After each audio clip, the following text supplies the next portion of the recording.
برای کشور کراسنودار روسیه 5 شهروند تاجیکستان، یک شهروند اوکراین و یک ساکن جمهوری ادیگه را بر اساس قسم 4 ماده 228 و قسم 4 ماده 229 کودکس جنایتی روسیه در دست داشتن در قاچاق مقدار بزرگ مواد مخدر گناهکار شناخت و در مجموع به 85 سال زندان محکوم کرد. تلگرام کانال خدمات مشترک مطبوعات دادگاه کشور کراسنودار خبر داد که وابسته به سهمشان 7 عضو این نرکبند چنین جزا گرفتند: الکساندر مالاشنکا 14 سال زندان نظامش عمومی، پرویز نوروف 15 سال زندان نظامش سنگین، عبدالجبار دلشودی 15 سال نظامش سنگین، فاطمه دلشودی 14 سال زندان نظامش عمومی، نجم‌الدین گرداکوف 9 سال زندان نظامش سنگین، احسان جان علیجان 9 سال زندان نظامش سنگین، کامران قربانوف 9 سال زندان نظامش سنگین. از مواد پرونده برمی‌آید که سال 2018 شهروندان تاجیکستان در ادیگه یک گروه متشکل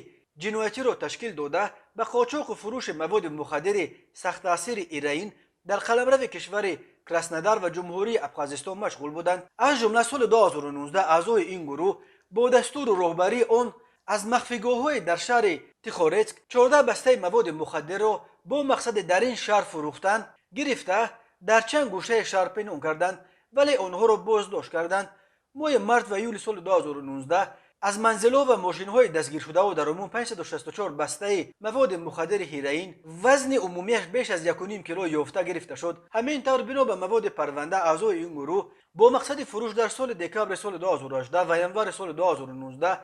248 بسته هیروئین را به ابخازستان انتقال داده. ماه ینوار سال 2019 باز 100 بسته دیگر را برای فروش به ابخازستان فرستادند، ولی نفری که مواد مخدر را میبرد بعد عبور مرز دستگیر شده است. حکم این 7 نفر هنوز به اجرا ندرآمده است. تاجیکستان که با افغانستان منبع اساسی تولید هیروئین و افیون و شیش دنیا 1370 کیلومتر مرز مشترک دارد، در سالهای آخر